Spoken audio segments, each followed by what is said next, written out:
अध्याय 10 3 अशुभ शक्तियों का उदय।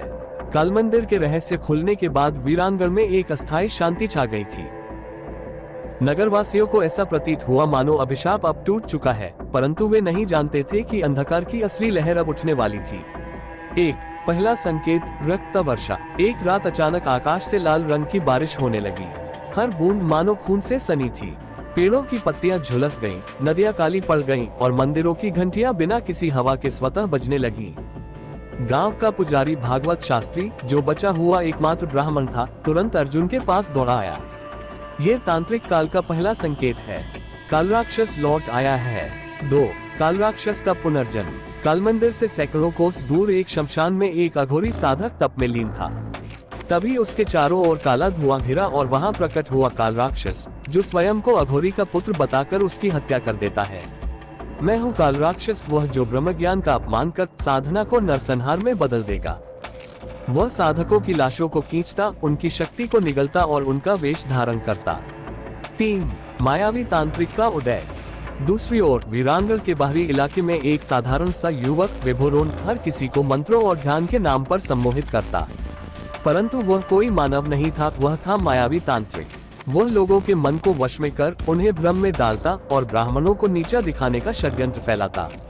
मैं बनाऊंगा एक नया धर्म जहां न पूजा होगी न संयम, बस मेरी सत्ता चलेगी। 4 तामसिक देवी का आगमन। तीसरी और सबसे खतरनाक शक्ति जन्मी एक परित्यक्त कन्या के रूप में, जिसे बचपन से पागल मानकर लोग जंगल में फेंक आए थे। उसी जंगल में मृत देवी के एक राक्षसी अवशेष से टकराकर वो बन गई तामसिक देवी काली छाया। उसकी आंखें जलती थीं, उसकी उपस्थिति मात्र से सूरज छिप जाता। मैं नहीं चाहती भक्ति, मैं चाहती हूँ भय।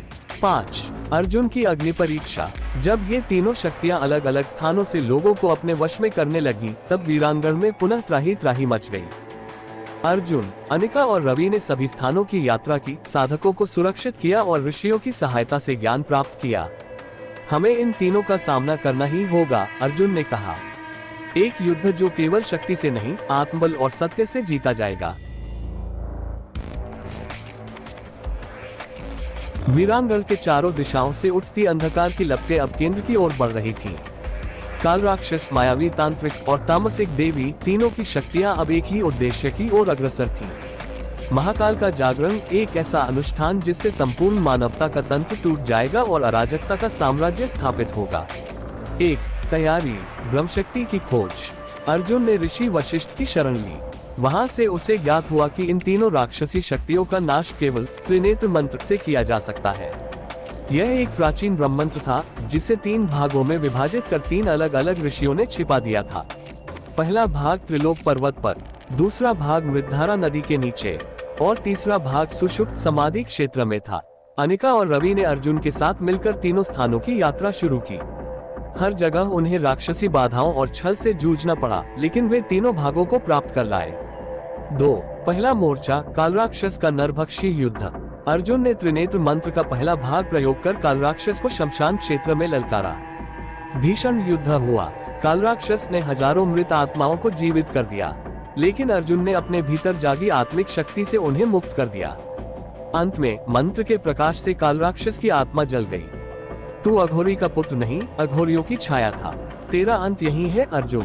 3 दूसरा मोर्चा, मायावी तांत्रिक का ब्रह्मलोक। अब बारी थी विभोरोन की, वह मायावी तांत्रिक जो ब्राह्मणों को मूर्ख बना आम जन को अपने वश में कर चुका था। वो एक मायाजाल रचकर खुद को सत्य का देवता कहता, लेकिन अनिका ने उसके सम्मोहन को तोड़ा, लोगों को दिखाया कि वही ब्राह्मणों की हत्याओं के पीछे है। अर्जुन ने त्रिनेत्र मंत्र का दूसरा भाग पढ़ा, जिससे विभोरोन की शक्तियां पल भर में भस्म हो गईं। सत्य की माया नहीं होती, केवल प्रकाश होता है। 4 अंतिम मोर्चा, तामसिक देवी का महासंहार। तामसिक देवी अब देवी मां काली के स्वरूप को भ्रष्ट कर पूरे वीरांगढ़ को नरबली का यज्ञस्थल बना चुकी थी। उसने स्वयं को तांडवमयी रूप में प्रस्तुत किया, वह शक्ति की विकृति थी। रवि ने तब अपनी पूर्वजन्म की स्मृति का प्रयोग किया। वह स्वयं एक तांत्रिक वंश से था और उसे देवी तंत्र के रहस्य ज्ञात थे। देवी का तामस नहीं, सत्व ही कल्याण है। अर्जुन ने त्रिनेत्र मंत्र का अंतिम भाग पढ़ा, प्रकाश की एक तीव्र लहर देवी पर पड़ी और वह कराहते हुए पिघल गई। 5 महाकाल का जागरण विफल। तीनों शक्तियां नष्ट होते ही महाकाल का यंत्र विकृत हो गया। जो ऊर्जा ब्रह्मांड को निगल सकती थी वही अब स्वयं में नष्ट हो गई। वीरांगढ़ का शाप टूट गया, मंदिरों की घंटियां मधुर हो उठी, ब्राह्मण, साधक और आमजन एक बार फिर एकजुट हो गए। अर्जुन एक जीवित किंवदंती।